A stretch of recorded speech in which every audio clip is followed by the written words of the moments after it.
vez. Hoje a DOMB realiza, dentro do ciclo de palestras estaduais, o segundo evento sobre a proposta de reforma da Previdência do governo. Hoje nós temos a satisfação de poder contar com o Dr. Wilson Romero, auditor da Receita Federal, da ANFIP, que vai palestrar sobre o tema e, em seguida, abrir o debate com todos os colegas aqui presentes. Eu gostaria mais uma vez de agradecer a ele, em pleno janeiro, recesso da universidade, se dispôs gentilmente aqui dialogar conosco, que é um tema tão sensível para todos nós e para toda a sociedade. Então, gostaria de convidar, com a mesa, o doutor Wilson Romero. Muito obrigado.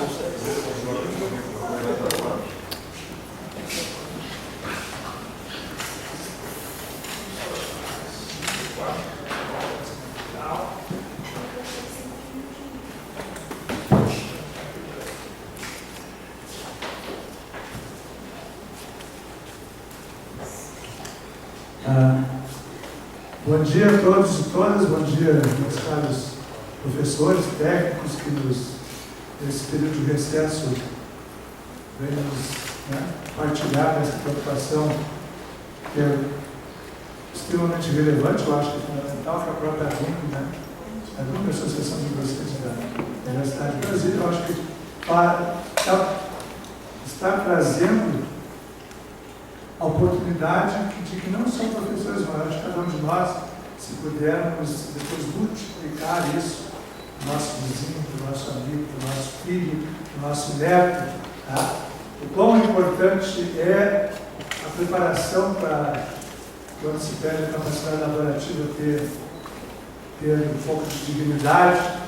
Isso só se faz no Brasil, na maior parte das vezes, com previdência.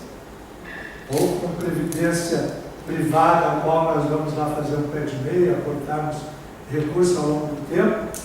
E agora, inclusive, também tem a previdência privada da FUNPRESP, que não tem sido questionada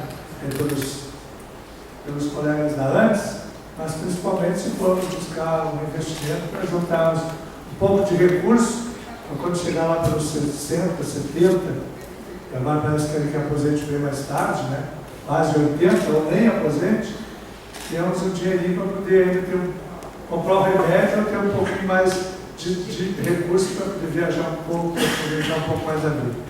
Mas a ANFIP, e a ANFIP eu gostaria de apresentá-la, é a Associação Nacional dos Auditores Fiscais da Receita Federal. O que é o auditor fiscal da Receita Federal? E essa ANFIP tem a ver com previdência. É uma coisa muito importante. A ANFIP traz no seu DNA a previdência. A ANFIP foi constituída em 1950 pela união dos fiscais dos antigos institutos de aposentadoria e pensão. Lá no Rio de Janeiro se reuniram os fiscais do IAPI, IAPC, IAPI dos industriários, IAPC dos comerciários, IAPB dos bancários, IAPM dos marítimos, IAPTEC dos antigos transportadores de carga, e o próprio IPASE, que era dos servidores públicos. Esses se reuniram e constituíram a Associação dos Fiscais de Previdência. Desde então, nós temos vivido dentro da Previdência, até 2008, quando a estrutura fiscalizadora da Previdência foi unida com a da Receita Federal, juntaram a Secretaria de Previdência Social com a Secretaria da Receita e gerou a Secretaria da Receita Federal no Brasil. Então, mas sempre ao longo do tempo nós convivemos com essa situação envolvendo a aposentadoria, o seguro social e principalmente com aquilo que a Constituição de 88 trouxe, que é o nosso estado do bem-estar social. Para quem conhece um pouco de história mundial, sabe que no período pré-guerra, na pré-primeira guerra, o chanceler Otto von Bismarck começou a implementar alguns conceitos e aplicar para minimizar o conflito que havia na Alemanha, naquele período que antecedia a Primeira Guerra Mundial, uma proteção, um sistema de seguro, uma cobertura, um retorno da população para minimizar as tensões, e foi o embrião do welfare state, do Estado do bem-estar social, e depois, hoje temos como paradigma, como parâmetro, o que acontece nos países escandinavos. Né? Uma parte da comunidade europeia, principalmente em Noruega, Dinamarca, né?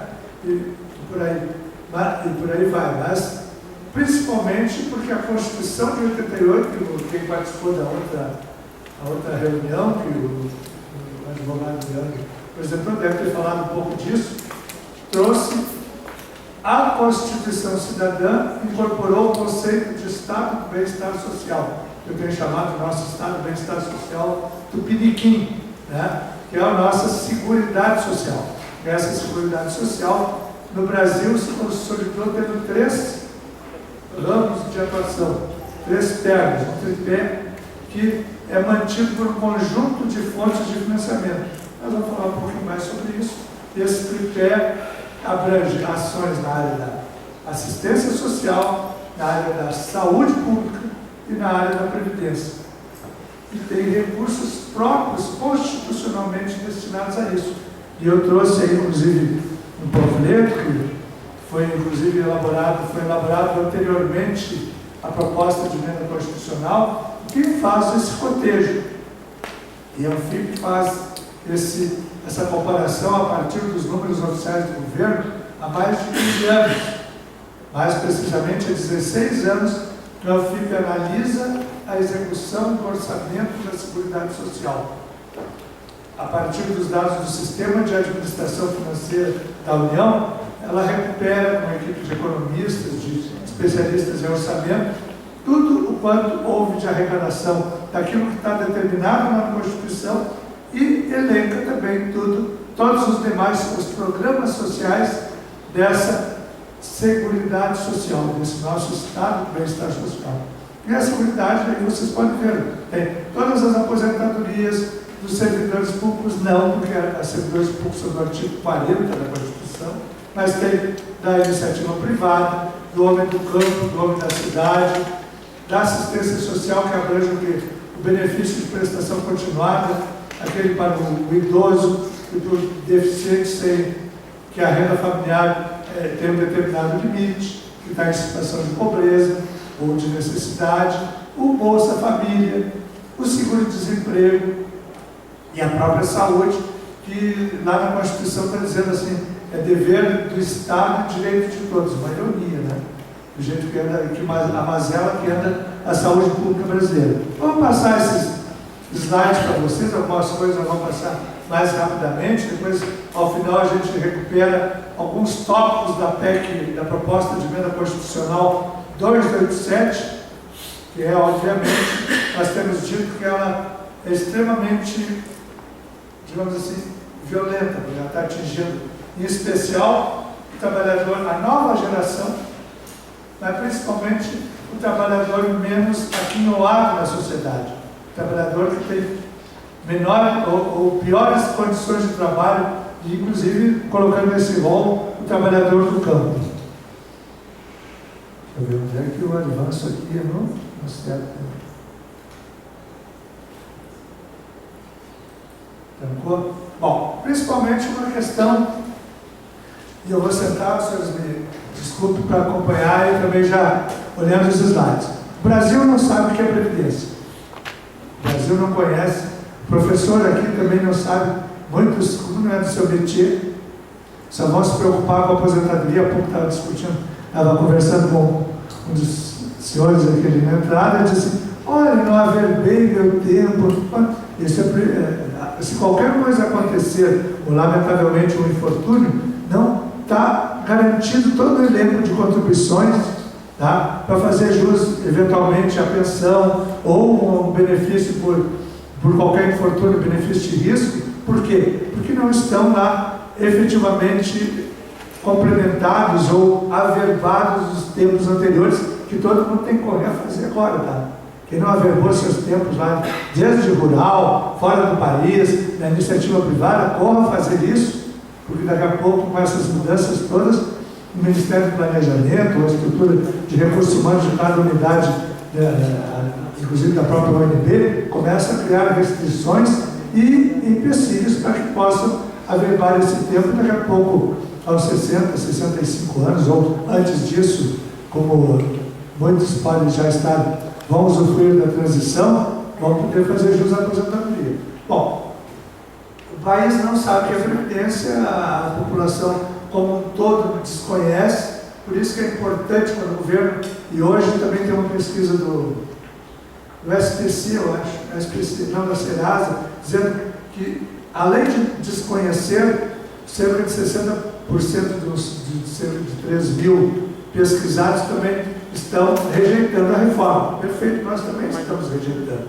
Ela vem de uma forma tão violenta, igualando o gênero, igualando as condições dos trabalhadores, sem nos apresentar argumentos cabíveis a não ser uma chamada ditadura demográfica. O Brasil está vivendo mais que o trabalhador brasileiro se aposenta precocemente, mas isso é conversa para adiante. Vamos ver como é que eu passo aqui. E aí, eu não sei se o advogado Leandro já tratou, mas vou passar como se não tivesse tratado. Aí está o capítulo onde, na Constituição Cidadã de 88, está consignado o estado do bem-estar social brasileiro. Esses slides vão ficar disponíveis no site da associação, tá? Mas nos artigos 194 a 204 da Constituição está lá a Seguridade Social. E a Seguridade Social, ela tem algumas características, desde a universalidade, cobertura, a prestação de serviços assistenciais, tem caráter estatal. E, obviamente, tem uma coisa que sempre nos esquecemos, uma coisa sagrada, que é o princípio da solidariedade, que acontece no Brasil, que nós estamos, principalmente no regime geral de previdência, que é do INSS, nós estamos com um pacto intergeracional, um regime de repartição simples, em que os que hoje trabalham contribuem para bancar as aposentadorias dos que estão aposentados. E a Seguridade Social é esse o conceito que está lá na Constituição. Compreende um conjunto integrado de ações do poder público e da sociedade para assegurar direitos do quê? Da saúde, da previdência e da assistência. E os objetivos, repercute um pouco mais do que está na Constituição, volta à universalidade, à uniformidade de benefícios, tanto para o homem do campo quanto para o homem da cidade, a seletividade de distributividade dos benefícios, a própria irredutibilidade desses benefícios. Vai lá no inciso 7º do artigo, do parágrafo único do artigo 194, está dizendo caráter democrático e descentralizado da administração. Uma coisa que tem sido deixada de lado no Brasil é a participação, por mais que tenham criado conselhos de previdência, de assistência social, mas muito pouco as entidades, a sociedade como um todo tem participado nos órgãos de gestão dessa estrutura de seguridade social, de previdência social, de assistência social e de saúde. E essa atuação, mesmo que aconteça, às vezes é muito vinculada a um atrelamento ao governo, às indicações de digamos assim, pessoas simpáticas à política do atual inquilino do Palácio do Planalto. Tá? Mas deveria todas as forças vivas da sociedade estarem integrando essa gestão quadripartite, com trabalhadores, com empregadores, com aposentados e com o próprio governo. E o que cobre a nossa previdência? A nossa previdência é o seguro social, é o seguro mais barato que existe. Então, a contribuição, eu estou falando da iniciativa privada.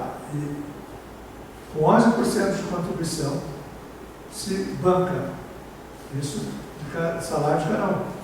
Eventos de doença, invalidez, morte, idade avançada, protege a maternidade, protege o trabalhador numa situação de desemprego, o salário família, auxílio, reclusão devido para os dependentes de baixa renda e, obviamente, também contribui para garantir a pensão por morte, que agora o governo quer cortar. Para quem tem aposentadoria, isso nós vamos ver depois, quer que opte entre um e outro benefício. Esse é o esquema geral do sistema de proteção brasileiro que nós vemos. Assistência social na Constituição está como devida a quem precisar, e a saúde pública, como também eu disse por ironia, apesar do que a gente vê todos os dias, pessoas morrendo nas emergências ou não conseguindo atendimento médico, mas ela é dever do Estado e direito de todos. E a Previdência, desde quando transformaram a aposentadoria por tempo de serviço e a aposentadoria por tempo de contribuição, consolidada na Constituição, a Previdência é contributiva. Só é devida a Previdência Social para quem contribui. E, obviamente, tem um caráter uniforme, não é universalista. O que financia? E aí é o que repercute esse folheto que os senhores receberam. O conjunto de contribuições que bancam a Seguridade. E não só a Seguridade, como o próprio governo reconhece, depois nós vamos ver o que está escrito num panfleto que está lá, divulgado pelo Palácio do Planalto pelo Ministério da Fazenda, o que mantém a Previdência é a folha de salários, é entendida a contribuição do empregador, a contribuição do doméstico, a contribuição do autônomo, a contribuição do facultativo, tá? Isso é o conjunto chamado folha de salários. A contribuição sobre receita e faturamento das empresas, que hoje tem o nome de COFINS, que se chama nada mais é que a contribuição para o financiamento da Seguridade Social. E a contribuição sobre lucro e importação, que são as contribuições chamadas, abrangidas sobre a sigla CSLL, Contribuição Social sobre o Lucro Líquido. E uma outra coisa, que cada semana que vamos fazer uma fezinha na nossa loteria, no nosso jogo do bicho federal institucionalizado, né, nos concursos de prognósticos, cada 100 reais que apostamos, quase 20 reais são destinados à Seguridade Social a cada semana, nessa enormidade de recursos que são arrecadados nessa esperança do brasileiro de enriquecer.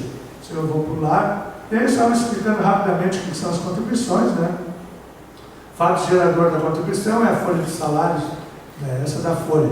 O rendimento das pessoas físicas, mesmo sem vínculo empregatício, etc. Inclui aí o doméstico, o trabalhador avulso, contribuinte individual, o MEI, o segurado especial, o produtor pessoa física, o empregador doméstico, a empresa e o empregador. Isso tudo está sobre a alcunha de contribuição sobre a folha. Uma outra contribuição surgiu em 88, convertendo uma medida provisória, e está lá escrito no seu artigo 1º. Instituir a contribuição social sobre o lucro das pessoas jurídicas, destinada a quê? Ao financiamento da Seguridade Social. Da mesma forma, nós tínhamos antes o FINS Social, que se transformou em COFINS, através da Lei Complementar número 70, instituiu a contribuição para o financiamento da Seguridade Social. Não digam o COFINS e nem o CONFINS, é a COFINS, né? A contribuição para o financiamento da Seguridade Social.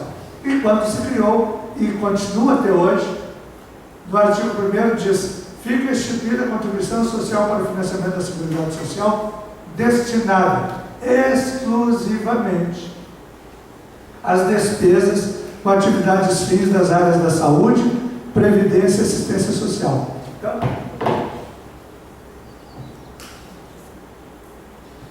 Então não tem por que dizer que esse recurso não é destinado a esse conjunto de programas sociais brasileiros. Todos os programas de transferência de renda, todos os programas sociais estão nessa tríade: assistência, previdência e saúde. Adiante, e a contribuição do PIS e a contribuição do PASEP, que também complementam e são aquelas que geram o recurso do rendimento anual, do seguro-desemprego, vão para o FAT, Fundo de Amparo do Trabalhador. Só explicando ou mostrando aqui o que eu falava sobre o nosso jogo do bicho institucionalizado, né?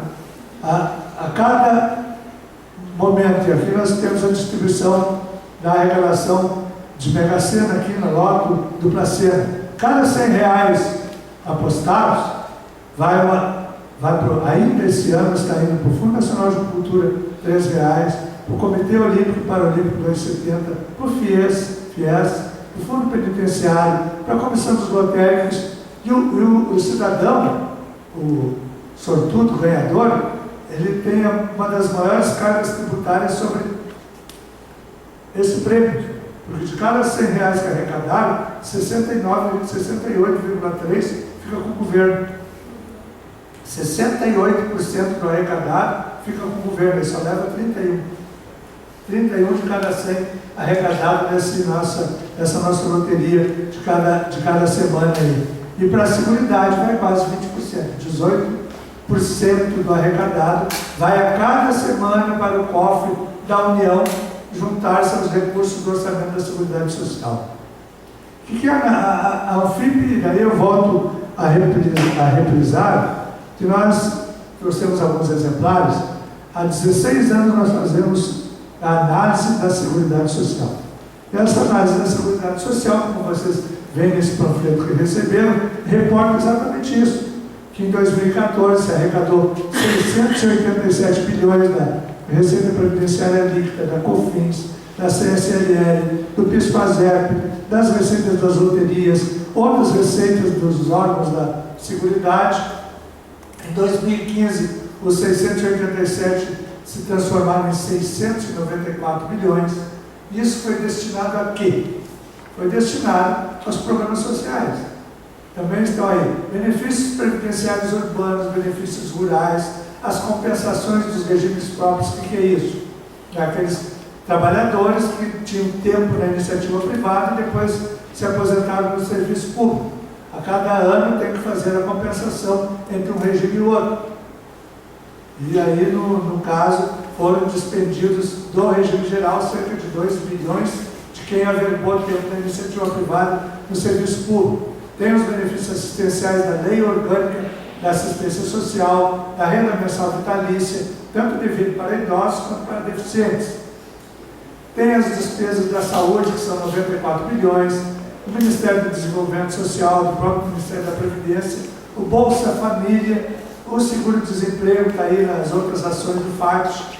Como um todo, em 2014 foram 632 bilhões, em 2015, 683 bilhões. Isso parece pouco dinheiro, mas aí está a sequência de superávites. Quanto sobrou dos recursos da Seguridade Social? Em 2012, 82 bilhões, em 2013, 76, em 2014, 55, em 2015, 11.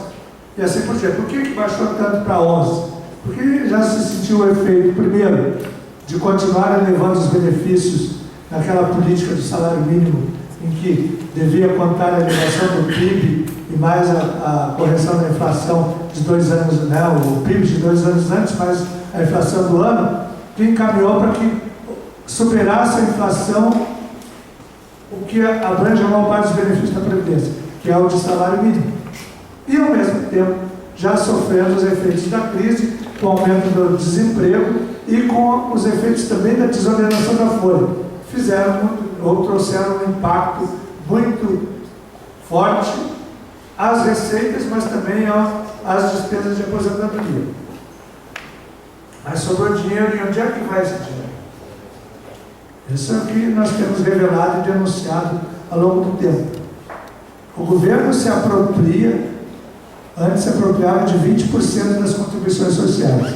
Agora ele se apropria a partir da aprovação de uma nova proposta de emenda constitucional de 30% do conjunto das contribuições sociais, da COFINS, da CSLL, tá? E do PIS/PASEP. Para quê? Isso surgiu quando? Surgiu aí em 94, antecipando uma das medidas do Plano Real, em que o governo Itamar lá criou o Fundo Social de Emergência, que logo se viu que não tinha nada de social, muito menos de emergência. Era tungar recursos da Seguridade Social, das contribuições sociais, porque elas foram se avolumando ao longo do tempo, e como os impostos, nós temos lá, na estrutura tributária, impostos, contribuições e taxas. Os impostos têm um gravame constitucional que tem que repartir com estados e municípios. Daí se criou a contribuição social para evitar se repartir com estados e municípios e bancar os programas sociais. E esses programas sociais, esse volume, ou permitia maior mobilidade na alteração da contribuição social, porque ela só exige a mudança na lei ou na lei complementar, e ela vigora em 90 dias. Então começaram a elevar alíquotas, em modificar a base de cálculo, em criar novos fatos geradores, e foi se avolumando o conjunto das contribuições sociais. O governo diz assim, não, mas eu não posso obedecer o que está na lei que criou essas contribuições, que diz que elas devem ser destinadas para programas sociais. para a saúde, assistência e previdência. Ele inventou um mecanismo que tira uma parcela desse recurso para fazer outras coisas, em especial gerar superávit para bancar o serviço e a amortização da dívida pública brasileira. Então, o Fundo de Emergência se transformou em 96 em FEF, Fundo de Estabilização Fiscal, e agora assumiu a alcunha de DRU, Desvinculação das Receitas da União. Isso tem feito com que ao longo dos últimos anos, e aí nós temos um balanço, nos últimos anos retirou do conjunto das contribuições sociais, em 2012, 58 bilhões, e assim por diante, até chegar em 2015, com 64 bilhões de reais retirados do orçamento da Seguridade Social. Esse dinheiro não volta. E agora, com a aprovação da proposta de emenda constitucional 31, que se transformou na emenda constitucional 95 a 96, o governo ampliou de 20% para 30% a possibilidade de retirada de contingenciamento, de desvinculação desse recurso. Isso significa o quê? Ao longo de 12 meses, desvincular 120 bilhões do sagrado dinheirinho destinado aos programas sociais brasileiros. E aí nós vemos uma estrutura do orçamento brasileiro, né, em que a Previdência Social consome recursos da ordem de 22%, mas os juros e amortização da dívida, o dobro disso. 44% do que é executado em termos orçamentários é destinado a serviço e amortização da dívida pública brasileira. Onde é que está o problema? O teto de gastos atinge a dívida pública? Não. Ele atinge os programas sociais, as despesas ordinárias. E debulhando, como diz no meu Rio Grande do Sul, debulhando um pouco mais, nós podemos analisar, nós analisamos a Seguridade como um todo. Nós podemos analisar o próprio INSS e ver lá focadamente onde tem algum problema. E o INSS, o fluxo de caixa do Instituto Nacional do Seguro Social mostra que em 2014 se arrecadou na área urbana 330 bilhões, na área rural 6 bilhões. Com compensações, essa coisa toda, cotejando com os benefícios urbanos e rurais, o resultado efetivamente foi um desequilíbrio, uma necessidade de financiamento, em que o setor urbano teve um superávit de 27 bilhões e o setor rural teve um desequilíbrio, daí eu prefiro não usar a palavra rompo, tá? Uma necessidade de financiamento de 82 bilhões. Por quê? Porque se arrecadou 6 bilhões e se pagou 88 de benefícios. Em 2015, a situação se agravou. Se agravou por quê? Como eu disse antes, a arrecadação urbana já sofre um forte impacto na redução do nível de emprego, do aumento do desemprego, da demissão em massa que começou a acontecer, e da própria desoneração da folha. Então não cresceu, mas não cresceu tanto quanto cresceu o conjunto dos benefícios que sofreram o impacto da elevação do salário mínimo. Ao mesmo tempo, no setor rural, a situação se agravou um pouco mais. Se arrecadou 7 bilhões, se pagou 98 de benefícios, ou seja, teve ainda superávit no setor urbano, mas no subsistema rural aumentou esse desequilíbrio no caixa. Para isso nós temos proposta, vamos olhar em seguida. Mas ao longo do tempo, e vejam bem, anote esse nome, renúncias previdenciárias. Também com o caixa do INSS, com o dinheirinho do aposentado, com aquilo que se contribui para bancar as aposentadorias e pensões do INSS, se faz esmola com o chapéu alheio. Se incentiva inúmeros setores da economia com a isenção da contribuição patronal ou uma forma diferenciada de pagamento da contribuição previdenciária, tá? E isso que os trabalhadores desse setor se aposentam igual aos demais. Fazemos essa chamada renúncia previdenciária para incentivar a pequena e microempresa, o microempreendedor individual, o exportador rural, a própria desoneração da folha, que inúmeros setores do Brasil trocaram a contribuição, ao invés de ser sobre a folha, passou a ser sobre a receita bruta. A dona de casa, a própria filantropia, que em alguns casos, lamentavelmente, a gente sabe que tanto na área da saúde quanto à educação, não é filantropia, é filantropia. Esse conjunto de benefícios, de dinheiros, de recursos que não foram carreados para o cofre do INSS, somaram em 2016 quase 70 bilhões de reais. Que sistema deficitário é esse que permite esse tipo de incentivo? Nós temos que continuar incentivando esses setores, mas não pode ser com a retirada de recursos das aposentadorias. Pode, se tiver lá no orçamento do Ministério da Saúde, do Ministério da Educação, tem que ter uma reserva que tão logo desonere ou faça essa isenção para esses setores, imediatamente reponha. É um programa de incentivo do governo, mas não pode faltar dinheiro no cofre do INSS. Só para vocês terem uma noção de quanto em dezembro, quantos benefícios o INSS pagava. Quase mais de 32 bilhões de benefícios, incluindo, obviamente, os assistenciais. E vocês veem aí a aposentadoria por tempo de contribuição. Então nós temos a aposentadoria por idade, por invalidez, pensão, auxílio-doença, etc. E o governo diz que o brasileiro se aposenta precocemente. E nós temos que mudar e exigir desde logo uma aposentadoria igual para homem e mulher, homem do campo, da cidade, servidor público, etc., 65 anos. Porque essa precocidade é evidente. E onde é que é evidente isso? É para aquele cidadão que logrou a sorte suprema de conseguir 30 anos de carteira assinada, ou 35 se homem. E isso está onde? Está na aposentadoria por tempo de contribuição.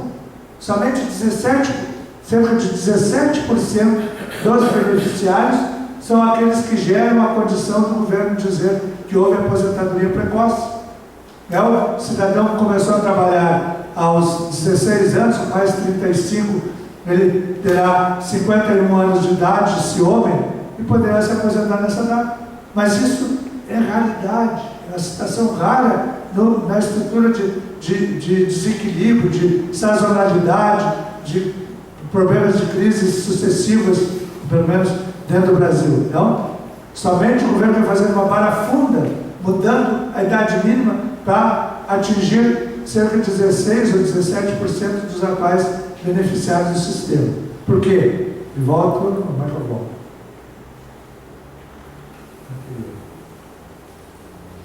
Por quê? Porque a aposentadoria por idade, você não vai fixar a idade mínima. Já tem idade, 60 e 65 anos. A aposentadoria por invalidez, benefício de risco, como vai fixar a idade? A pensão, mesma coisa. O auxílio-doença, salário maternidade. Então, o único que vai ficar sob a égide de uma nova ditadura demográfica é a aposentadoria por tempo de contribuição. Vamos adiante. Aí, só para ver que, de novo, ampliou um pouquinho em janeiro, só protegendo os benefícios previdenciários, os benefícios por tempo de contribuição são cerca de 19%, só vendo previdência, não misturando benefício assistencial, que também o INSS paga. E a gente vê que o rural não consegue comprovar tempo de contribuição ou tempo de serviço. A maior parte deles vai por idade, até porque ele se aposenta com 5 anos menos, a exemplo dos professores do ensino fundamental, dos policiais. Tá? E aí só rapidamente as regras de aposentadoria para mostrar que já existe regra de exigência de idade. Aposentadoria por idade, a mulher é aos 60 anos, o homem aos 65, desde ter contribuído por 15 anos. O cálculo, vocês lembram que é? Inclusive, para quem entrou agora, a partir de 2013, é idêntico esse cálculo. É a média dos 80% maiores salários corrigidos desde julho de 94, quando nós tivemos o plano real. A aposentadoria por tempo de contribuição. O governo já fixou uma idade mínima. Ao apresentar uma alternativa ao fator previdenciário, ele criou uma fórmula que vai até de 85, 95 até 90, 100. Ou seja, em 2026, nenhum trabalhador da iniciativa privada do sexo masculino se aposentará com menos de 65 anos e com 35 anos de tempo de contribuição. Então já tem uma idade mínima. Não é um governo que agora imediatamente fazer um corte e aplicar a partir de quem entrar no mercado, ou quem não completou 45, se mulher, 45 anos, ou homem, se não completou 50. E aí está a famigerada fórmula do que alguns não é aplicado ao servidor público, mas amanhã depois podem aplicar também, que é aplicada à iniciativa privada, que é a fórmula do fator previdenciário.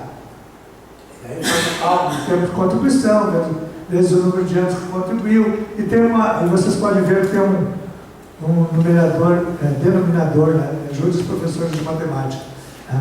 Numerador, denominador, o ES, a expectativa de sobrevida. Isso, eu tenho dito ao longo do tempo que é a morte predatária. E quando você entra com pedido de aposentadoria, o IBGE já diz quanto tempo você vai usufruir, quanto tempo você vai viver com aquela aposentadoria. Né? Isso foi substituído, ainda permanece, mas tem uma alternativa, que é uma escadinha aí, que vai de 2018 a 2026, do 85,95 para o 90,100. E aí o governo, por isso que nós vemos assim, quanta insensibilidade, porque o próprio secretário da Previdência diz que Previdência é uma questão matemática. Que questão matemática é essa? Que lida com a vida de 90 milhões de brasileiros, que lida com a economia, que mexe com a economia de mais de 80% dos municípios brasileiros, como veremos a seguir. É só uma questão atuarial, orçamentária, matemática? Não, é um problema social. É o maior instrumento de redistribuição de renda do mundo ocidental. Como é que pode pensar somente com a visão orçamentária e matemática? Lamentavelmente é isso que se transformou a proposta. E como é que nós vamos pensar numa ditadura demográfica se, segundo o DataSUS, a esperança de vida ao nascer de um homem que nasceu no estado do Pará é de 64 anos, embora a mulher na minha região, na região sul, viva bem mais, tá? Mas isso significa que nós estaremos condenando o trabalhador do sexo masculino paraense a não usufruir da aposentadoria. Uma média, a metade da população não conseguirá lograr tempo ou idade mínima, se fixar de 65, para fazer jus à aposentadoria. O governo se levou adiante, continuar as regras de benefício, a pensão por morte, já mudou também, o governo quer dizer assim, não escolhe uma pensão por morte ou aposentadoria por tempo de contribuição, mas também cria regras mais impactantes na pensão. A pensão já mudou no ano 2015, tá? Em que ela só passa 4 meses. Se o óbito, né, ocorrer quando o segurado não contribuiu durante 1 ano e meio, ou se o casamento tem menos de 2 anos, ou o casamento é união estável menos de 2 anos. Fora isso, tem uma tabelinha, que se o pensionista tiver menos de 21 anos, vai durar só 3 anos, se tiver entre 21 e 26, 6 anos, ela só será vitalícia se o pensionista tiver, o cônjuge ou viúvo, ou viúva, tiver mais de 44 anos. Então já mudou. Vão criar agora uma regra que, somada à questão da idade, vai se adequar também cortando no valor. Vocês vão ver a seguir. E uma coisa que nós temos falado também na área da fiscalização é por que não se cobra com mais agilidade esse dinheiro que é sagrado, esse dinheiro que é da aposentadoria e da pensão. Quando se debatia no governo anterior, lá tinha o Fórum Nacional de Trabalho, Emprego e Previdência, o ex-ministro Gabas, ex-secretário de Previdência, que foi substituído pelo Marcelo Caetano, revelou, tem um exemplo disso, quanto era a dívida ativa previdenciária, ou seja, o conjunto de débitos inquestionáveis já consolidados como dívida ativa previdenciária. Esse valor é paquidermo. 374 bilhões de reais de dinheiro das aposentadorias que não foram cobrados. Se nós somarmos a isso cerca de 120 outros bilhões que estão na área administrativa de Receita Federal, CARF, Procuradoria da Fazenda Nacional, são quase 500 bilhões.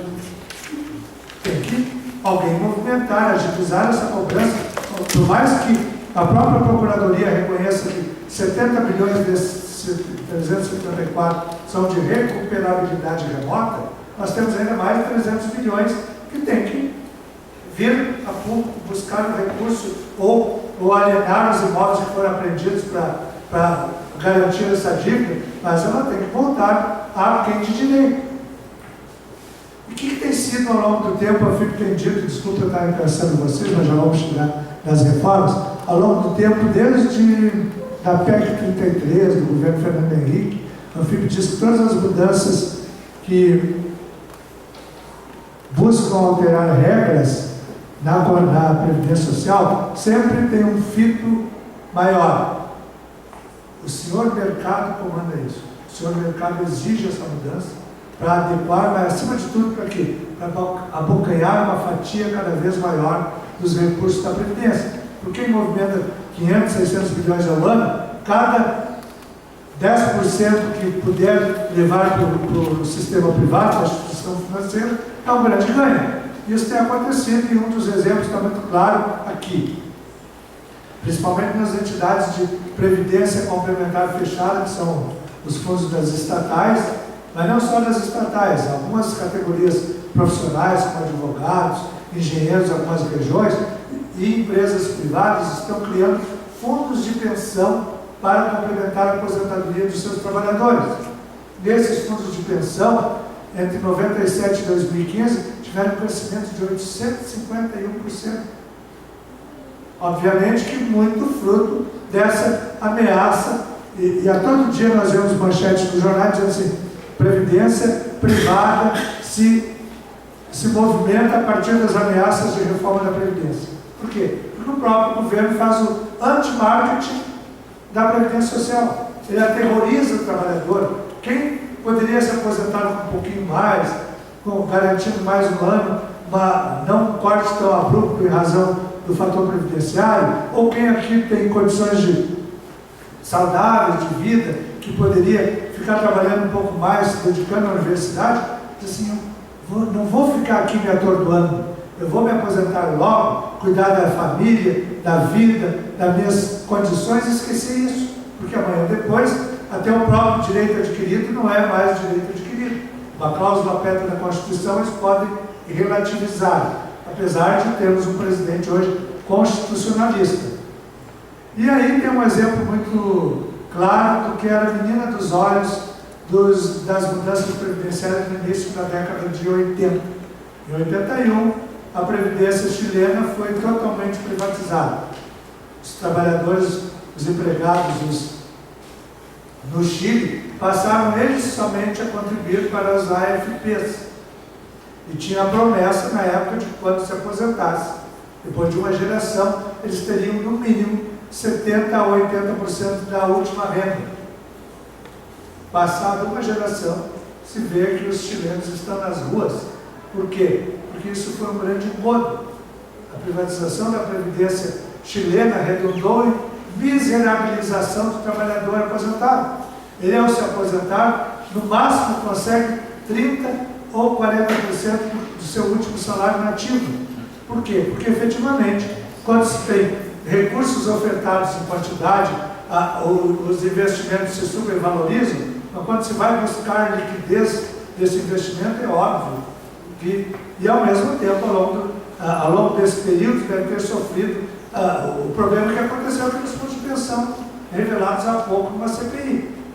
Os rombos sucessivos, tá? Pela má aplicação, pelo aparelhamento político, por uma série de razões que fazem com que o chileno hoje exija tornar, pelo menos, parte, de novo, como previdência pública naquele país.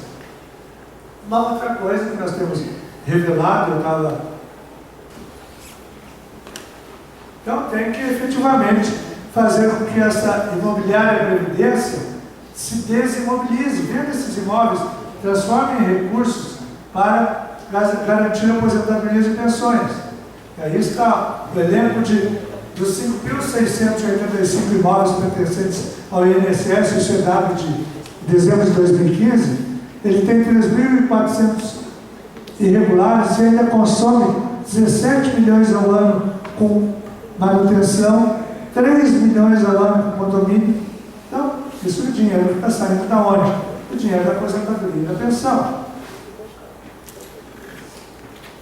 Outra das propostas, o fim da aplicação da DRU, tá, como eu disse para vocês, retira hoje 30% das contribuições sociais, de que, inclusive, entramos através da Frente Parlamentar em Defesa da Previdência com uma ação de descumprimento de preceito fundamental, que é da área do direito, pode nos auxiliar aí, junto com mais com a OAB, com o Instituto Brasileiro de Direito Previdenciário, para que evitasse essa matéria e adiante. Inclusive, na próxima semana, no dia 24, que é o dia da Previdência, dia do aposentado, iremos conversar com o ministro Celso de Mello, que é o relator da matéria.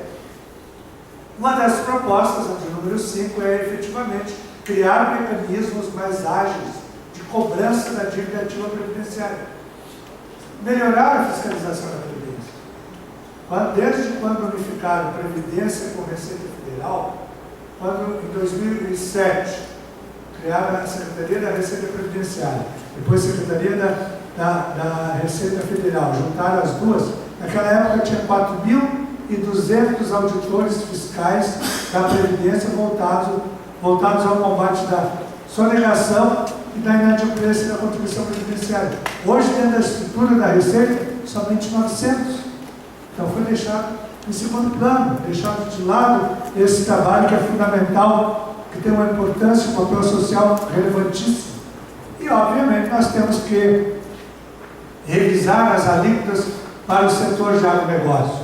Não pode um setor que arrecada cerca de 1 trilhão ou mais que isso ao ano, contribuir somente com 7 bilhões para bancar a aposentadoria dos seus trabalhadores.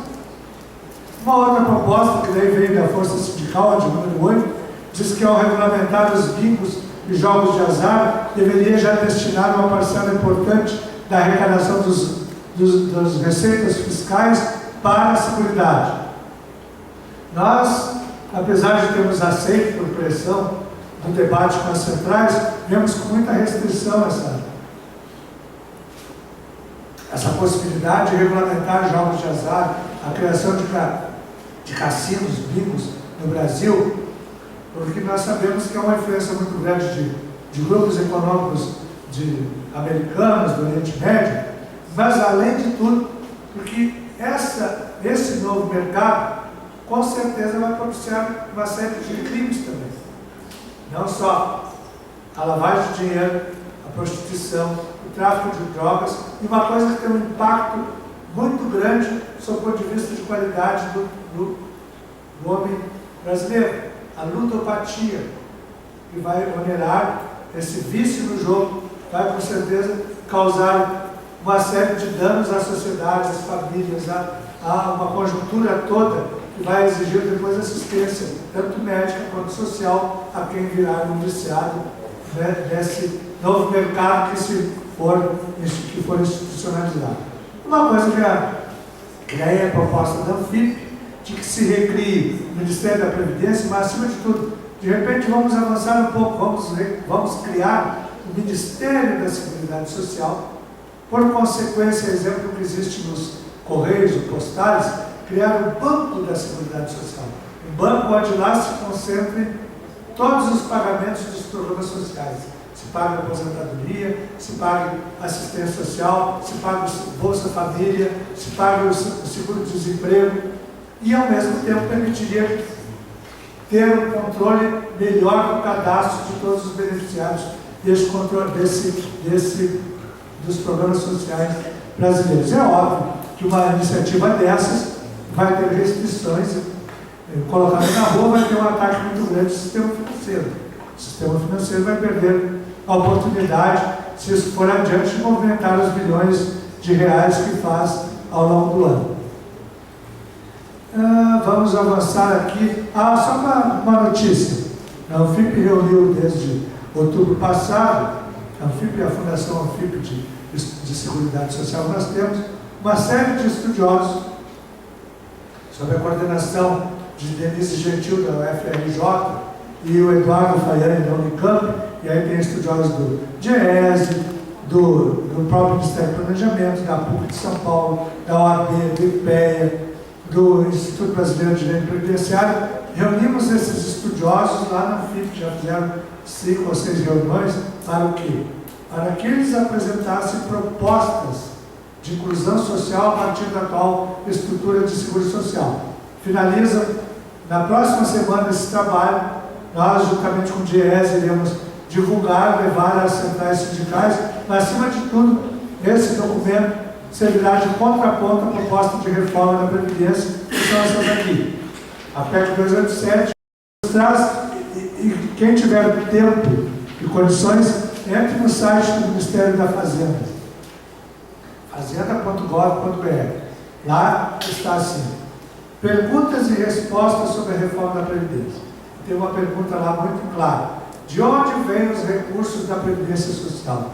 E o próprio governo responde, quase um araquiri, né, conceitual, as fontes de recursos, desmentindo o que ele tem dito que é rombo. As fontes de recursos para o regime geral de previdência, o RGPS, que é administrado pelo INSS, são as contribuições sobre a folha de salários, a contribuição sobre a renda bruta das empresas, a contribuição sobre o lucro líquido e a contribuição sobre a renda líquida dos concursos de prognósticos. Ou seja, a Anfip não está dizendo nenhuma mentira. O governo é que está mentindo. O governo, ele mesmo, numa resposta oficial, no perguntão sobre a proposta de reforma, disse que os recursos do INSS para o INSS são esse conjunto de receitas.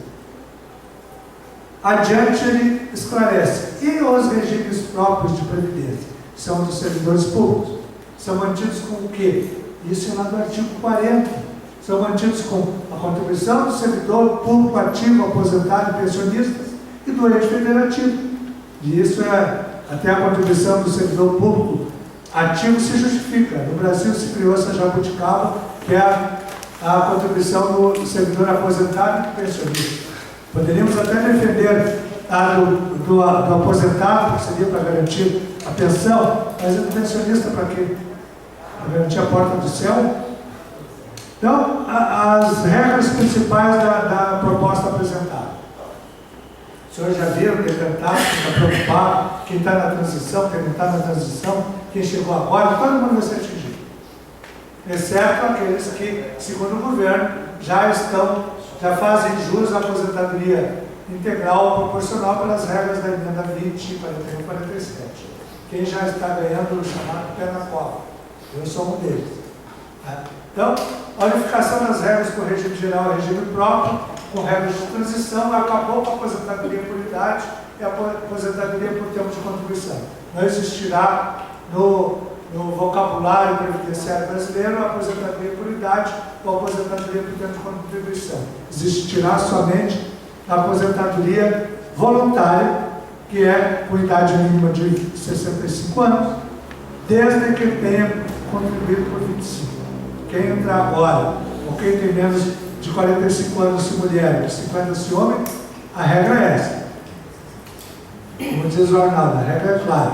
E os homens, obviamente, que já têm mais de 50, e as mulheres acima de 45, não sei de onde que tiraram que é 45 e não 46, ou não 40 e não 44. Ninguém inventaram um número sem base atuarial nenhuma.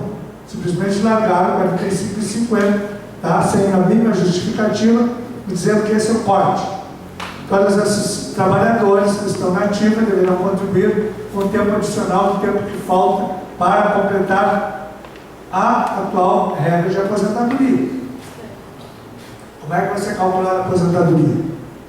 Quem contribuiu no mínimo 25 anos, tem que contribuir no mínimo 25 anos, senão não vai fazer jus à aposentadoria.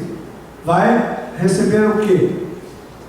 51% da média, isso só vale para o servidor público, vale para todo mundo, vale para o trabalhador do campo, para o professor de ensino fundamental e médio, para o policial, para o servidor de qualquer servidor e servidora, vai aposentar com 51% da média das maiores remunerações, 80% das maiores remunerações apuradas desde julho de 94, acrescido de 1% a cada ano de contribuição.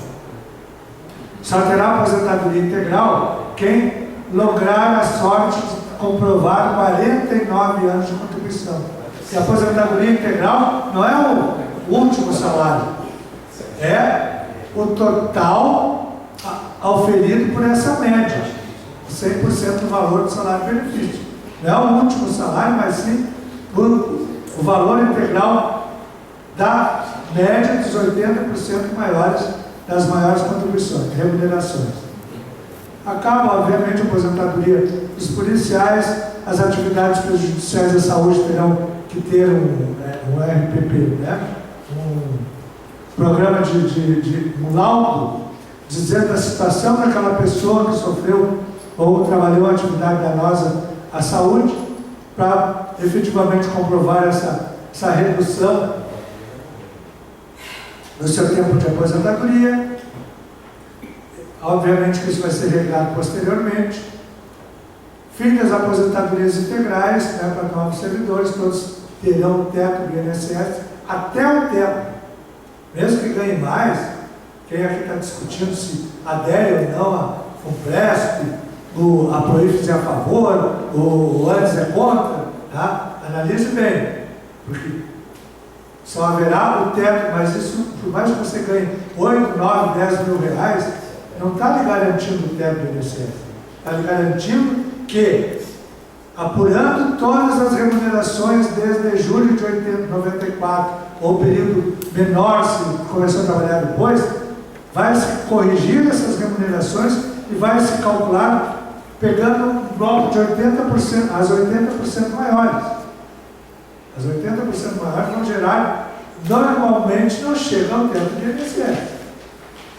E, obviamente, vão contribuir, quem quiser algo mais, sendo servidor público, vai ter que aderir a um fundo de previdência complementar. E eu entro nessa discussão, nós criticamos a privatização da aposentadoria, a gente viu um governo neoliberal abriu a porta na Constituição, e o governo progressista passou a faca privatizando.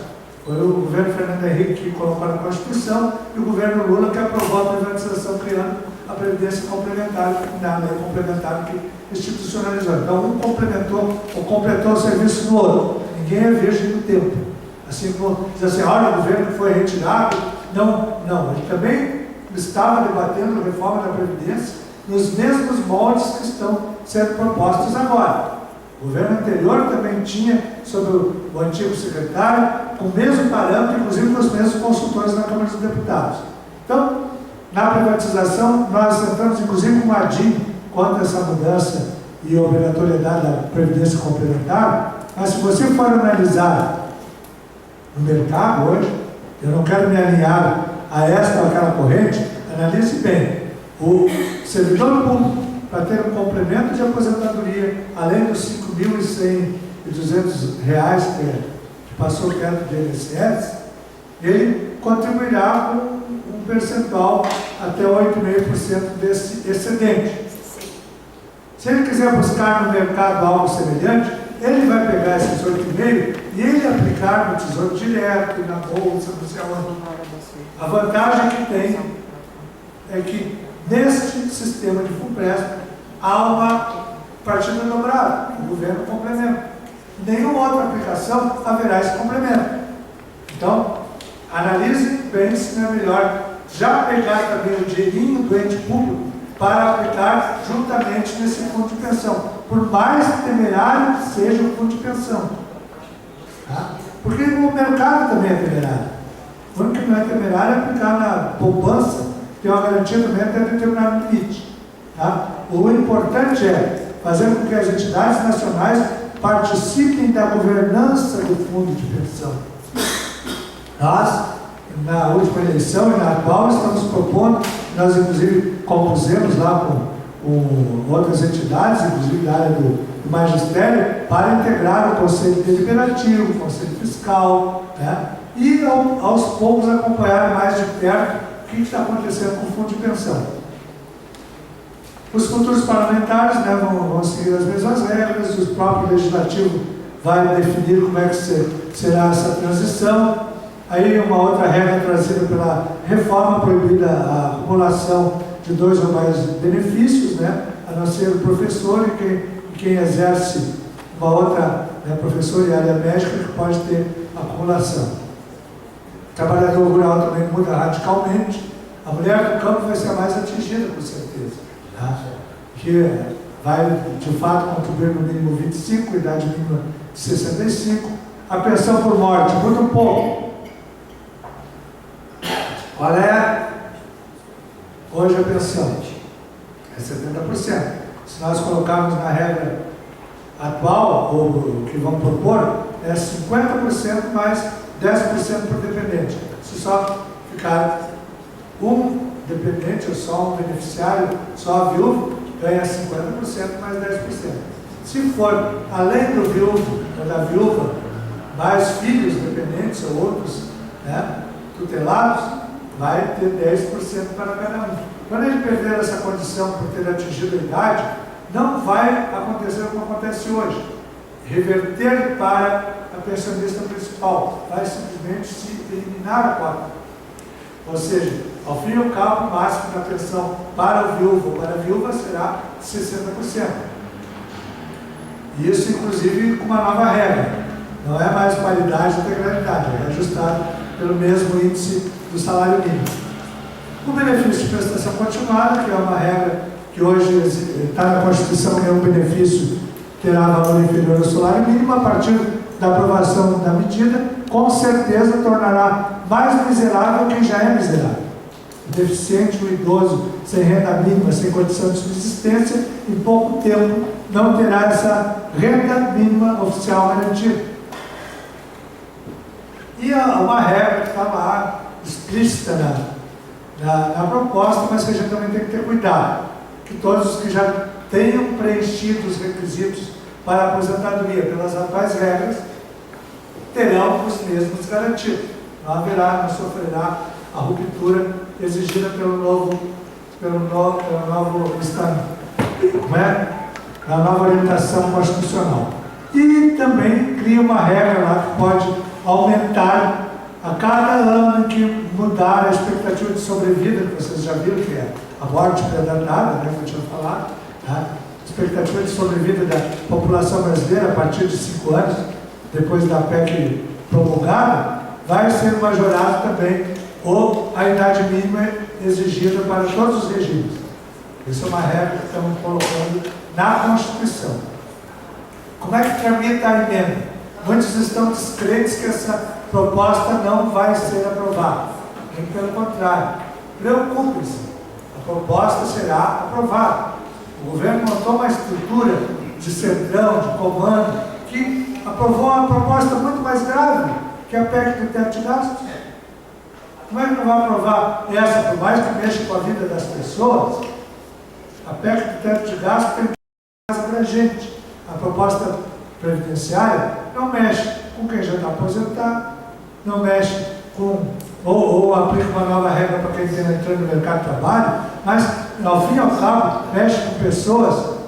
E o governo se estruturou, como eu disse, com esse centrão, com essa base de apoio, que garante com folga 308 votos que são necessários na Câmara e 49 que são necessários no Senado. Não acham que vai haver movimento, vai haver gente na rua, vai haver incêndio na esplanada, vai ter bateção de lata, mas lá dentro a gente viu, o Congresso está blindado, o trabalhador, o lobista não entra lá.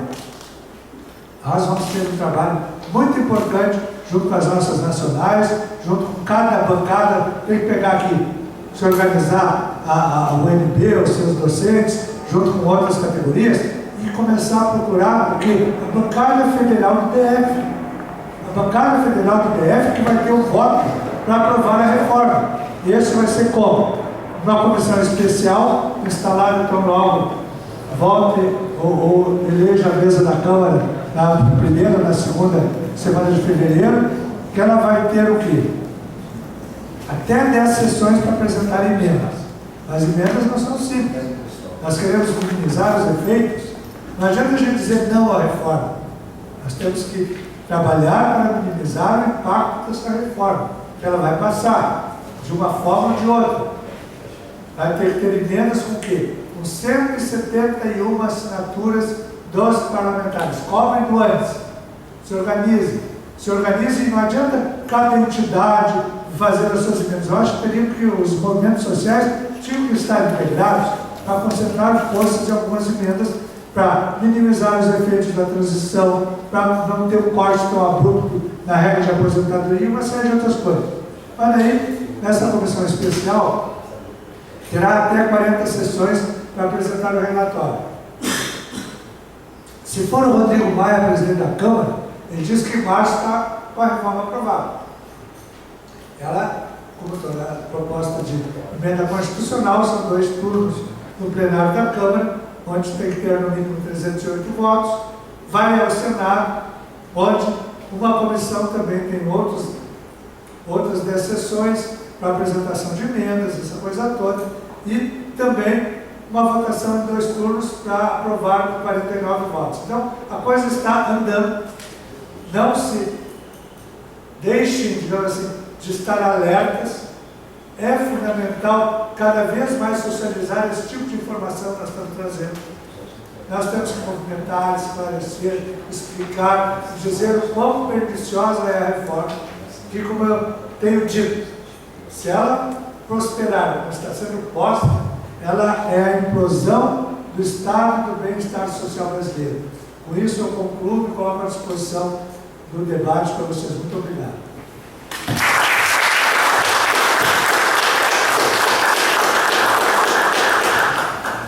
E, em especial, eu gostaria só de uma coisa.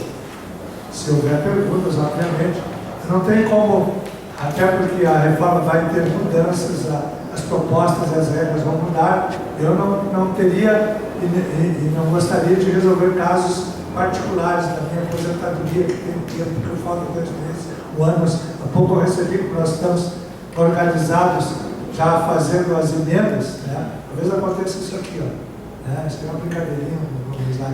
Daí para onde, menino, né? Se eu começar a trabalhar agora, eu talvez consiga me aposentar. Mas, então, eu gostaria que vocês, se tivessem perguntas, questionassem sobre essas questões genéricas mais, e depois, em particular, nós vamos ver os casos pessoais de quem falta tempo, ou como vai ficar minha vida, ou como se implementar a regra, né?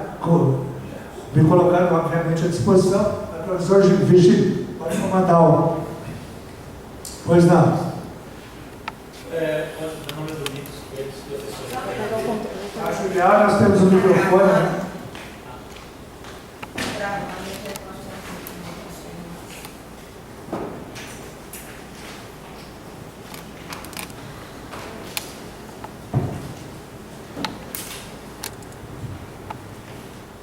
Bom dia. Meu nome é Domingos Coelho, sou professor aqui da UB. Eu assisti um debate sobre essa questão da reforma em 2014, 2015, estava tendo uma discussão a respeito da proposta do governo em Rio Grande do Sul. E os especialistas disseram o seguinte: quando se discute essa questão da, por exemplo, loas, então, pessoal do campo, alguns especialistas se colocam na posição de que isso deveria ser feito à parte, não dentro da Previdência, deveria ter um outro tipo de programa à parte. Isso não deveria impactar a Previdência, que faz um outro programa, um outro tipo de proposta de solução, e não colocar isso dentro da Previdência. Então, ser como se fosse, já que é um benefício a mais para se promovendo, para as pessoas com deficiência, idosos, pessoal do campo. Eu mesmo, com todas as propostas de inclusão, as pessoas, vários especialistas colocam esse argumento. Eu acho que deve ser um argumento que vai aparecer muito quando for debater, vai ser isso de colocar isso para discutir a parte no outro momento, na realidade, é uma teoria dizendo que devemos seccionar a área rural, a área urbana, o benefício assistencial, a saúde pública. Se puderem desligar, eu acho que o projetor fica. Eu acho que vem na contramão daquilo que está se defendendo aqui. Nós temos que ver, primeiro, o conjunto dos programas sociais sobre o guarda-chuva da Seguridade Social.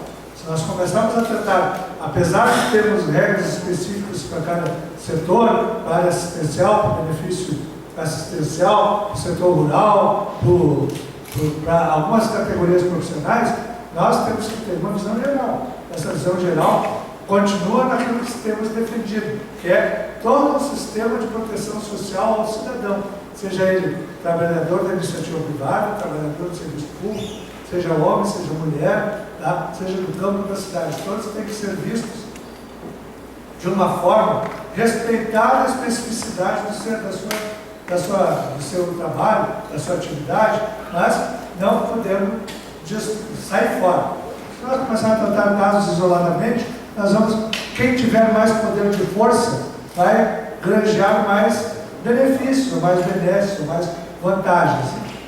Por isso, em princípio, alguns teóricos falam sobre isso, mas eu acho que não é o melhor caminho. Quem mais?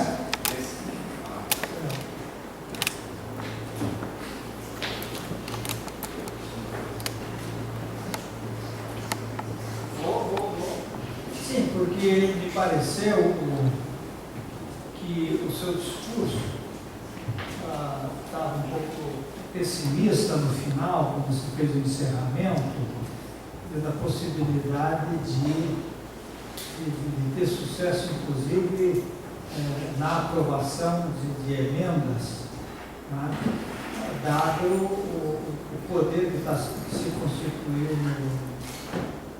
no Legislativo Federal, o poder conservador, né? Então, o que a gente vê ainda pouco estruturado é o movimento social que vai fazer ação contrária a esse projeto. Eu queria algumas informações desse respeito, se você tivesse. É óbvio que a gente não é pessimista, é realista. O movimento social somos nós. Quantos docentes? Eu sei que está todo mundo em férias, está no sul da Bahia, está no Rio de Janeiro, está em recesso, mas mesmo assim nós temos muito pouca mobilização, em especial de quem é mais esclarecido. Se nós não nos movimentarmos agora, daqui a pouco, antes do professor Virgílio falava, vamos fazer uma reunião em março quando retornar às aulas. Em março, parte do trator já passou. O governo vai vir com tudo a partir da segunda semana de fevereiro. Isso tem acontecido ao longo do tempo, toda a reforma que pretende, digamos assim, surgir como surpresa, tem que mobilizar e começar a trabalhar, a contatar a base parlamentar. Se a gente disser para cada um dos deputados que o ano que vem ele vai vir pedir um voto, que ele está aprovando algo que é pernicioso para o trabalhador da UNB, que é pernicioso para o professor que está no limbo, numa transição, ele não vai ficar sabendo. Se nós não sentarmos com ele na sexta, na sábado, no domingo, na segunda, uma comissão, dizendo, olha, não, o seu filho também está lá na universidade, nós temos essa preocupação, nós temos que nos organizar para dizer quão, digamos assim, drástica essa mudança. Se nós não fizermos isso, passa. Não adianta, como eu disse, não adianta bater panela na esplanada, a gente sabe que tem o movimento sem terra, a mulher camponesa, o trabalhador do campo, as centrais sindicais, eles não entram no Congresso. Eles têm que sentir, com o devido respeito e até com a desculpa do termo, o bafo na nuca. E saber que, se ele aprovar, ele já deveria ter começado com aqueles que, os cerca de 32 ou 35, que aprovaram a admissibilidade da proposta de reforma da Previdência na Comissão de Constituição e Justiça. Já tinha que estar na praça pública das capitais, dizendo, esses deputados admitiram essa proposta que atinge o direito dos trabalhadores. Podemos até concordar que temos que fazer algum ajuste. Nós podemos concordar que tem que mudar, porque os sociólogos nos revelam, os estatísticos nos revelam, os atuários nos revelam, que houve uma mudança na pirâmide demográfica do Brasil. Mas não é só nos revelam. Nós somos massificados a todo dia pelas grandes redes de mídia impressa, radiofônica, televisada, internet, dizendo que o governo tem que mudar, a Previdência tem que mudar, senão ela vai quebrar. E tem, inclusive, você entra no aeroporto, lá está lá um grande, né, um painel dizendo que, a CNI dizendo, se não mudar a Previdência, ela quebra. O governo tem um minuto da Previdência, está gastando 2 bilhões de reais para fazer campanha Nós temos isso para contra-atacar? Não. Nós temos que ter a força de trabalho, a mobilização e a atuação em cima de quem vai decidir. Quem vai decidir são 513 pessoas. 513 pessoas vai mudar a vida de cada um de nós. Depois mais 81 no Senado. Então, se nós não nos movimentarmos, nós que temos capacidade de diálogo, que estamos aqui perto do poder, ninguém vai se mexer por nós. Então, eu vejo, se não houver a mobilização, lamentavelmente passa. Alguma coisa vai passar. Nós temos que aparar as arestas para que não seja tão drástico. Bom dia, Messias, representando o Citifug, juntamente com o Mauro Mendes e o advogado nosso. Qual o sindicato? Citifug, aqui na Universidade dos Técnicos. Funcionário? Sim, servidor. Wilson, há um tabu político em se cobrar os grandes devedores da Previdência, e uma vez se isso acontecer, satisfaria o mercado dessa forma que está aí colocada a reforma? Não entendi o satisfaria o mercado. Uma vez cobrado, esse dinheiro que viria para o sistema, ele satisfaria o mercado, essa fome do mercado em alcançar essa imensa massa de trabalhadores? Seria satisfeito com esse dinheiro ou continuaria com o mesmo projeto? Bom, na realidade, o recurso que nós estamos querendo cobrar é o próprio mercado. Então, inadimplente, o devedor é um que, inclusive, está fazendo, dando seus espaços para divulgar a necessidade da reforma. Tá? A maioria dos grandes veículos de comunicação tem dívidas enormes com o sistema de previdenciário e com o sistema tributário. Tá? E é elementar que isso não satisfaria o mercado, porque isso não são recursos que ele vai se apropriar do mercado, o mercado financeiro, a instituição financeira, que é o quê? Aumentar a possibilidade de investimento nos seus planos de previdência aberta, o GBL, o VGBL, aquilo que o cidadão assustado com a impossibilidade de ter uma renda melhor na aposentadoria, ele vai para lá em qualquer banco, estatal ou privado, e aplica. Tenta garantir um benefício que vai garantir a educação do seu filho, do seu neto, a sua própria condição para quando se aposentar poder comprar algo mais, um bem, ou viajar, ou usufruir. Então, é o pavor, o anti-marketing feito pelo governo de que é um rombo, faz com que as pessoas se preocupem se terá dinheiro para garantir a sua aposentadoria. Pois não. Bom dia, meu nome é Érica, eu sou professora aqui da Universidade. Qual o estilo? Bioquímica. E a minha pergunta é sobre a ADRU. A ADRU, ela é retirada em que momento? Ela é do superávit ou ela já é automaticamente retirada? Eu não entendi muito bem. Então nós temos assim, a cada mês se arrecada uma importância de assim, 100 milhões ou 1 bilhão de reais na contribuição do financiamento da Seguridade Social, na COFINS. Ao invés de simplesmente, como está lá na Constituição, pegar esse dinheiro e distribuir para o Ministério da Saúde, o Ministério da Educação também, mas os programas sociais como um todo, tá? O governo contingencia, ele deixa separado, ele não utiliza para aqueles programas sociais, fica contabilizado à parte, para quê? Para ir gerando o chamado de sobra, para que esse recurso vá para onde? Vá para bancar o serviço da dívida pública, a renegociação da dívida, a amortização de toda a nossa estrutura de dívida pública brasileira. Pois não, professora? Bom dia. Meu nome é Ana. Ludmila? Pois não. Sou técnica da universidade e psicóloga. A minha preocupação em assuntos de aposentadoria é sobre a questão da desaposentadoria. Eu ouvi falar na televisão que o governo também estava querendo mexer em relação a isso. Então, eu queria saber se tem notícias, né, quanto a esses processos de desaposentadoria, quando uma pessoa já recebe, exercia uma profissão e depois ela começa a exercer outra. Né? Ele vai mexer também nesse sentido?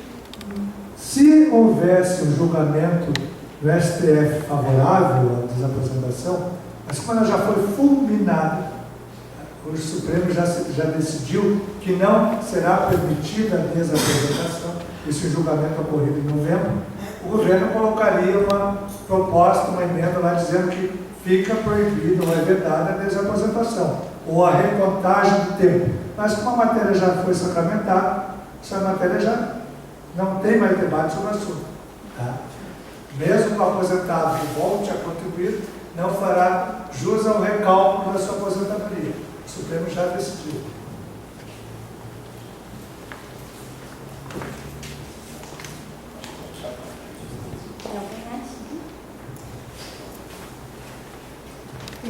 Eu sou Cristina, eu sou professora do Departamento de Engenharia Civil e Ambiental aqui da Universidade de Brasília. Eu não sou uma estudiosa da aposentadoria, mas... Já está recebendo abono de permanência? Não, ainda. Porque não averbou há algum tempo? Alguma coisa? Não? Não, eu sou sempre muito desligada dessa preocupação. Mas eu tendo a compartilhar com você o pessimismo, né, com relação a grandes mudanças nesse projeto. Desculpe me interromper, só pessimista. Não, mas eu acho que não é uma palavra pejorativa, né? Porque eu vejo que a sociedade hoje, você tem o discurso de que quem já se aposentou, as regras não vão atingir. Né? Os jovens trabalhadores, de alguma forma, pelo menos no serviço público, já também não têm a sua aposentadoria integrada. Né? Nos sobra aí um pessoal, né? Um grupo grande que está na transição. Né? Eu pergunto assim, como é que a gente capitaliza, né? Quais são os argumentos, né? Você mostrou vários, mas quais são os riscos que a gente vai ter para o grupo de transição e quais são os próximos passos após passar essa regra para os que já estão aposentados no serviço público, como a questão, por exemplo, da desvinculação do salário da ativa e do salário do aposentado. Queria que você discutisse um pouquinho sobre isso. Na realidade, o que acontecerá após a promulgação da emenda, só sabendo qual vai ser o teor efetivamente, né? Porque, com certeza, os movimentos sociais, os trabalhadores, os servidores públicos estarão com uma enormidade de emendas na proposta. O governo, nós estávamos lá na reunião junto com as centrais sindicais, em que o presidente Temer, o Henrique Meirelles, os ministros todos apresentaram as linhas gerais, mas o próprio Temer já reconheceu que há algumas coisas que podem ser minimizadas na proposta. Tá? A única coisa que não abre mão é a idade mínima de 65 anos. Tá? Mas como preparar, como saber o prejuízo, eu só posso te dizer depois que tivermos o texto definitivo. Muitas questões vão necessitar de regulamentação adicional, tá? Mas, acima de tudo, com certeza, ali no serviço público, por exemplo, por que falam tanto que tem um rombo no regime próprio de previdência? Porque desde Getúlio Vargas, os servidores ganhavam muito pouco. Quando começou a se instituir a figura do servidor público, ganhavam muito pouco e começaram a permitir o quê? A aposentadoria do servidor, aquele que se dedicava ao Estado, a aposentadoria era um direito sem contribuição. O servidor contribuía por quê? Contribuía para a pensão por morte, contribuía para o benefício de risco, mas foi se acumulando. Essa contribuição foi indo para o IPASE. O IPASE, quando unificou com todos os demais institutos em torno do antigo INPS, os recursos daquele fundo do IPASE ficaram no INPS. Não foram formar um fundo para garantir a aposentadoria, ou pelo menos o benefício de invalidez, ou a própria pensão dos servidores públicos. Depois de 93 é que veio a exigência de que todos os servidores deveriam contribuir. Mas também em alguns setores demorou para adequar nos estados, no legislativo, no judiciário. Então, foi se formando o quê? Uma grande quantidade de servidores públicos que não tinham contribuído, ou que não formou uma reserva, o Estado não formou uma reserva, não contabilizava a sua contrapartida, que era a parte patronal, e assim, por consequência, Inclusive, com a Constituição de 88, nós tivemos 600 mil trabalhadores que prestavam serviço, era da iniciativa privada, que estavam há mais de 5 anos prestando serviço público, eles foram efetivados. Nunca tinham contribuído para a sua aposentadoria integral. Contribuía, o INSS passaram a partir de então a ter aposentadoria integral. Esse é um outro grande problema que impactou nisso, que é o desequilíbrio do serviço público. Mas, com certeza, é uma nova mudança, nós já tivemos depois da Constituição, a Emenda Constitucional 20, a Emenda Constitucional 41, a PEC paralela, que resultou na Emenda 47.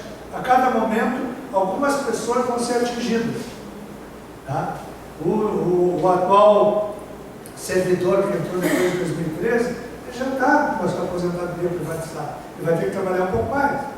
Ele não vai mais trabalhar, se homem 60 anos ou se mulher 55, vai trabalhar 65 todo mundo. Tá? Esse impacto só vai se saber ao fim e ao cabo quando tivermos o texto definitivamente aprovado. Bom dia. Meu nome é Fernando, sou professor lá no das engenharias, que já havia exigido. Estou querendo um esclarecimento que você colocou com relação ao professor poder continuar tendo os dois regimes, pelo menos que eu entendi. Porque vai poder ter duas contribuições. Ele pode perguntar para o INSS, é regime jurídico único também?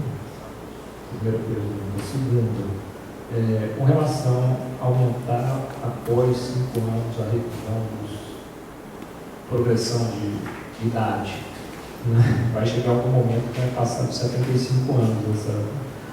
E a gente tem um limite de 75 anos. Eu sei que isso vai ter que ser revisto talvez em algum momento. E teria algum esclarecimento a regra de transição, se for correta de transição, o que eles estão pensando, o que vocês da Andic estão pensando com relação à regra de transição, procura alguma coisa nessa regra de transição, só para esclarecer um pouco melhor. Obrigado. A primeira questão diz respeito à acumulação. A acumulação permitirá, porque você exerceu a atividade nos dois regimes permitidos por lei, vai permitir, desde cumprir o requisito de cada um deles, a adesão perfeitamente. Tá? Isso vai continuar porque é permitido hoje. O que não vai poder é acumular 2 tipos de benefício no mesmo regime. Tá? Não, cada um vai continuar regime próprio e regime próprio. Tá? Cada um vai manter o seu regime. Vai ter o regime que vai abranger o servidor público e o regime que vai abranger o trabalhador da iniciativa privada. Tá? Então, se você cumprir os requisitos de cada um, obviamente, como hoje também não pode, não vai poder contar os 2 tempos de contribuição, ou simultaneamente, cada um no seu quadrado. O outro assunto diz respeito à regra de transição. É óbvio que, como o governo simplesmente colocou no ar a transição a partir de determinada faixa etária para a mulher e para o homem outro, nós vamos ter que minimizar. Para nós, o mais adequado nos parece que a forma de 55, de avançando, né? Avançando.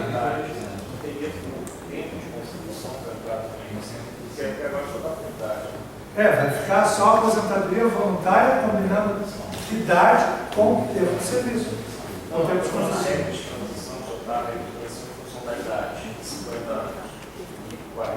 Sim, vai ter que só. Hoje nós. Isso, só isso. Vamos colocar a regra de transição em questão já de tempo? Sim, é isso que nós estamos entendendo. Combinar aquela fórmula 85, 95, porque é o somatório da idade com tempo de contribuição. Que vai até a 90, 100, 100, 110, daqui a pouco, fórmula única para todo mundo. E quanto a crescer a partir do 5º ano, a evoluir o tempo de expectativa de vida, ou eles vão avançar a compulsória para 80, 90 ou 100, tá? Mas de qualquer forma, essa evolução é óbvio, talvez nós assistamos isso, né? Tá? Mas de fato vai encaminhar para daqui a 5 anos a idade mínima ser 65. Daqui a mais, não sei qual vai ser o intervalo entre cada evolução, mas a cada momento que a expectativa de vida superar a imunidade, aumenta a imunidade, a exigência de idade mínima. Só o futuro de idade. Vamos lá? Pois não. Meu nome é Marco, eu sou professor da UEM. Tem uma coisa que perguntaram especificamente. A primeira é: o que vocês chamam de aposentadoria integral essa nova proposta, ao que tudo indica, pelo que eu entendi, 80% do valor um certo número de contribuições, e você receberia 51% desse valor. E nessa nova proposta, naturalmente, o conceito de validade ativo aposentado desaparece, e se ele permanece para quem já tem o que você chamou de pequena copa, é isso? Eu esqueço o nome. Agora de permanência. Bom, Bom, primeiro nós temos que ver o seguinte: a quem já preencheu os requisitos pela emenda 20, a 41, a forma 85, 95, tudo voltado para o servidor público, tá? Ele vai permanecer com esse, tendo entrado com o seu requerimento de aposentadoria ou não, está lá escrito que é garantido, tá? Digamos assim, a manutenção desse direito. Perfeito. O que é a aposentadoria integral? A aposentadoria integral é exatamente isso que o senhor disse. A pessoa, digamos, no mínimo, ela terá 51% da média dos 80%, mais 25%, porque é 1% a cada ano contribuído. Então vai ter 76% dos 80% maiores salários desde 94. Isso, no mínimo. Quem atingir 65 com 25 anos de serviço. Todo mundo entendeu ou não? Tá? Então, no mínimo, a pessoa que preencheu o requisito dessa reforma fará jus a 76% dessa média. A integral será com 100% dessa média. 100% dessa média só será atingido quando ela completar 49 anos de contribuição, que somado aos 51 vai dar 100%.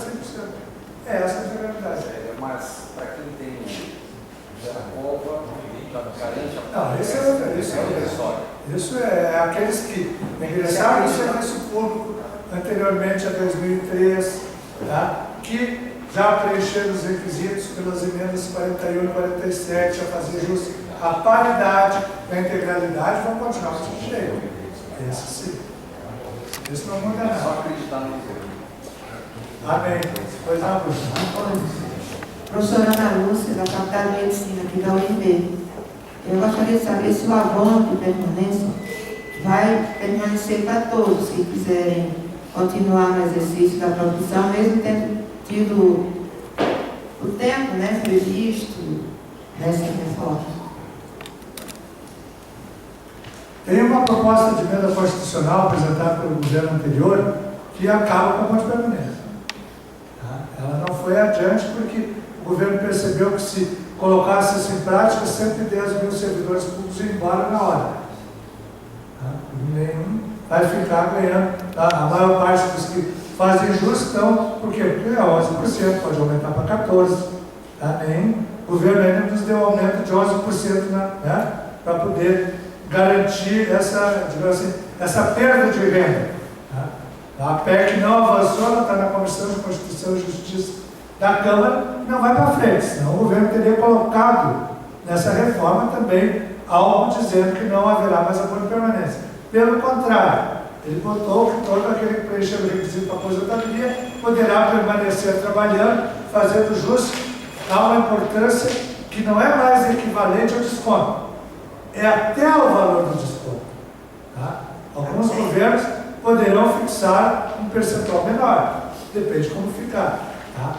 É uma das emendas que nós estamos propondo, que se mantenha o abono de permanência idêntico ao valor do desconto da Previdência. Mas o governo, como vê que também isso impacta nas contas dos estados e municípios, vai permitir que estados e municípios paguem menos de abono de permanência. Porque tem estados que já elevaram a contribuição para 14%. Né? Esse está contando com esse dinheirinho para o cofre, né, para o caixa único. Então, talvez fixe daqui a pouco por lei estadual municipal só 5%. Apesar de mas aí o indivíduo vai ter que complementar, porque se o governo descontar menos. Não é descontar menos. Ele vai descontar 14%. Ao invés de você receber de volta os 14%, que é o pé na cova, o abono permanente, ele vai receber 4%, por exemplo, ou 10%. Então, porque a proposta é permitir que não seja como está hoje na Constituição. A Constituição diz claramente: o abono de permanência é devido a todo o servidor, servidor público cumprir os requisitos para aposentadoria e permaneça trabalhando, em valor equivalente ao descontado de contribuição. Ou seja, tem que ser igual. Na parte de cima está o abono de permanência, na parte de baixo o desconto. Abriu a possibilidade que, se aprovado, não pague o valor idêntico, pague menos. Tá? Vai continuar descontando os 11, 12, 14, mas o abono de permanência poderá não ser o 11, 12, 14, poderá ser 5.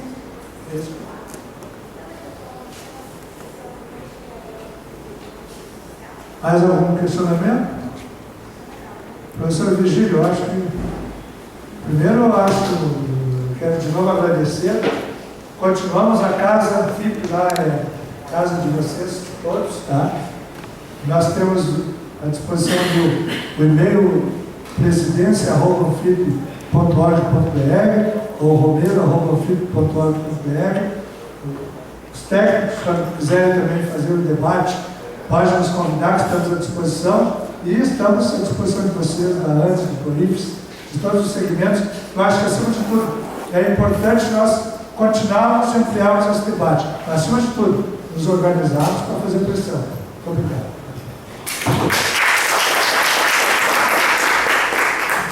Bom, mais uma vez eu gostaria de agradecer ao Dr. Wilson Romero, gostaria de agradecer a presença de todos, cumprimentar o presidente do Sindifub, essa iniciativa da ADOME, junto também com a ALUMNE, a POSFUB, Sindifub também, desde o final do ano passado, a ADOME tem realizado atividades com vistas a esclarecer aos associados e associadas essas medidas que o governo tem tomando. Primeiro foi com a PEC 55, agora com a reforma da Previdência.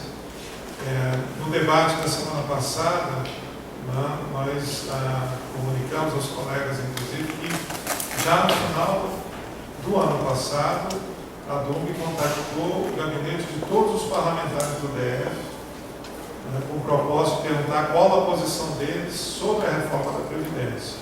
Nenhum deles respondeu, à exceção de um deputado federal. Nós vamos reiterar, vamos também nos comunicar com o ANS, com o PROIFES, saber que medidas as associações nacionais estão tomando, pretendem tomar no tocante a impedir que esta proposta do governo avance. É uma proposta que condena o trabalhador e não valoriza o trabalho. É nesse sentido que eu acredito que todos nós nos devemos posicionar contra. Não é ser contra o debate, o diálogo, como o Dr. Wilson Romero colocou. Há reformas, mudanças, enfim, a conjuntura econômica diversa, muitas vezes existe sacrifícios temporários, mas não da forma como o governo coloca. Então, agradecer. Em fevereiro, a ADOME vai continuar com o debate sobre o tema, em março também, e esperamos que cada vez mais os colegas participem. Obrigado a todos, mais uma vez.